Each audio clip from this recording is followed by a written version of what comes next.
What's up, guys? Welcome to a new day. I'm Stephanie Ryder, and this is the 365 Shares podcast.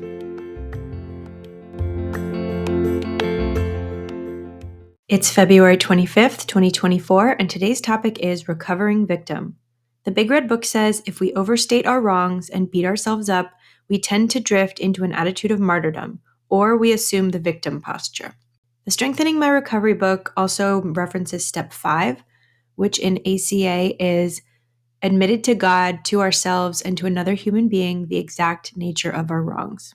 What the book is saying in this passage is that it's important to admit our wrongdoings.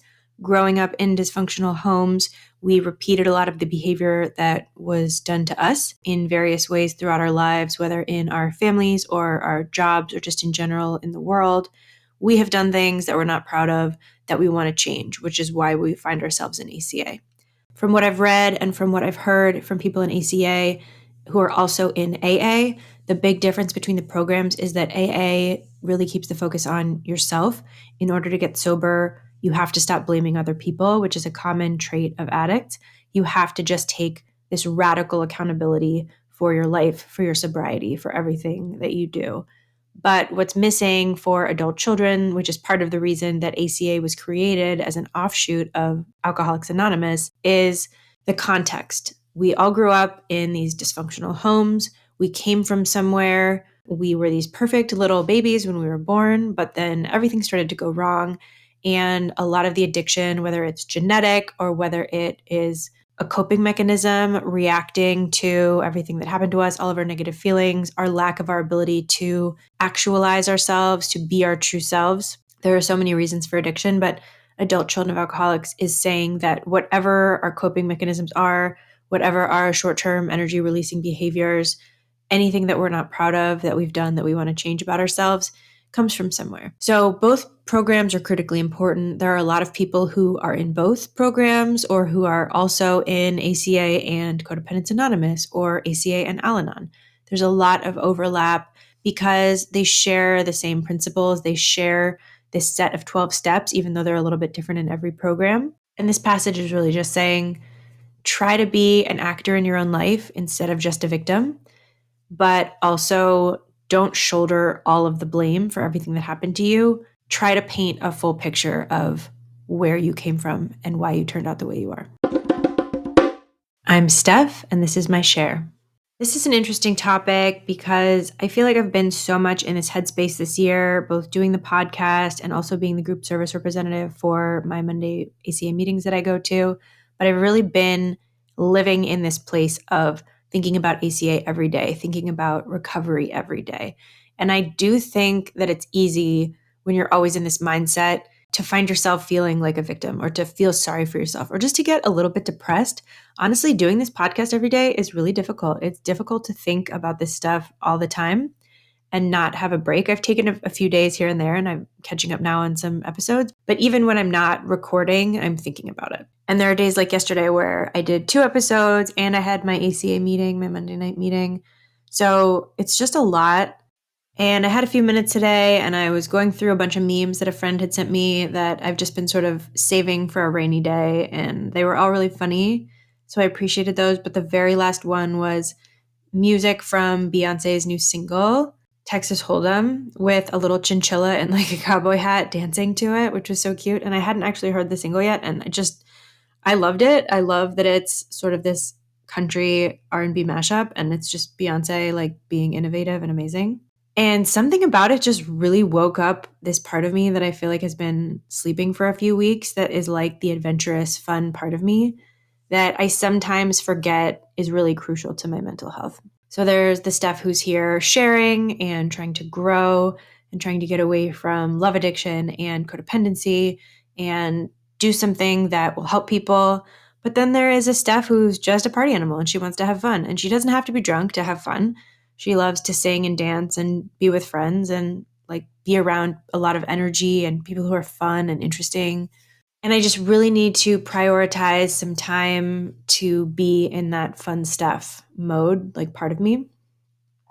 Because when I step away from that for too long, when I think that that's just frivolity and I don't have time for it. And what I really should do is just go to bed so that I can get up and start work early. Instead of going out, I should just do 3 episodes of the podcast and get ahead of myself.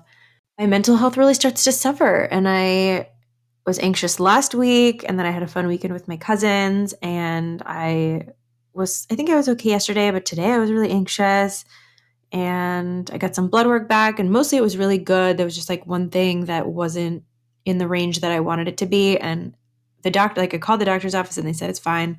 So ultimately I'm not that worried about it, but just anything like that combined with work built up a lot of this anxiety. And I think I just need to go out and be fun and blow off a little steam and create a fun episode for the game makers to watch so that they give me more interesting things to do and they take some of my anxiety away, because that is my crazy worldview. But I did want to mention something really cool that happened today at work. Every few weeks, my team has a little Zoom catch up, and it's really mostly about just checking in with people and seeing what's going on with them. It typically is really boring for me because a lot of what I do is mental health related, and a lot of what's going on with me that's new from day to day is mostly in my head or in conversations with my partner or other people in recovery. I'm not sharing that I'm doing this podcast with most people yet. I want it to be separate from my work because I do have a career that I've worked really hard on that is not based in mental health. It's just a black and white data-oriented field. But today, one of my coworkers was sharing some updates, and the topic in general was growth and networking and trying to find people who can build you up and give you ideas about the next position and the next way to grow your career. And she started getting really hard on herself and was like, oh, I don't think I have anything of value to add. And she's kind of said little things like that sporadically over the past few meetings. And today everyone was kind of I wish you could see yourself the way that we see you, because we think you're so great and you're always someone who people want to add to projects because you add value. No one's ever said, let's try to find someone else to do this because she's just sort of okay at it. We all just kind of got on this bandwagon of building her up and being you've got to you've got to figure out how to be a little bit more positive because you really have so much to add. We all started suggesting different books that we liked on breaking through blocks that we have or progressing our careers.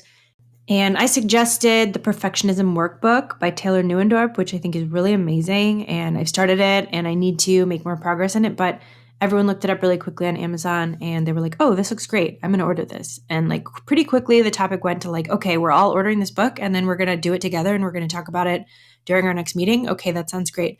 So I got really excited because normally these calls are just here's what my kids are doing and here is the vacation that I went on. And that's all fine.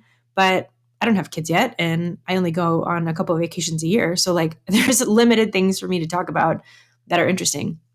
Or it's people's home DIY projects and stuff like that. Very normal life stuff.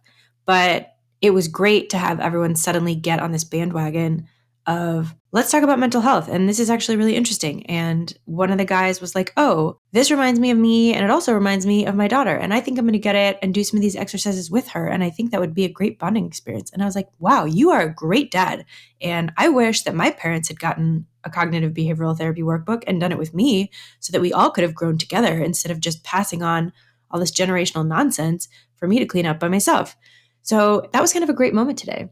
I don't know how much that relates to recovering victim, but I think it just gave me a little bit of hope that I'm on the right path, focusing not only on the sort of day-to-day material things, my job and keeping my house clean and all that normal stuff that we all have to do to take care of ourselves, but also this sort of dream that I have or this aspirational goal to live more in the mental health field, because that's really more and more what brings me joy, even though it's difficult to be in this mindset all the time because it can get a little bit heavy. But it was just great that my two worlds kind of collided today in such a positive way. So I'm taking that as a sign to keep moving forward. And after this, I'm going to put Beyonce back on and I'm just going to dance around. Maybe I'll play it in the shower. I love to listen to music in the shower.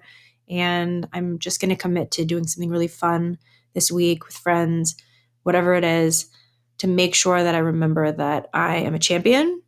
I'm not a victim. I am the author of my own story, and life is what you make of it.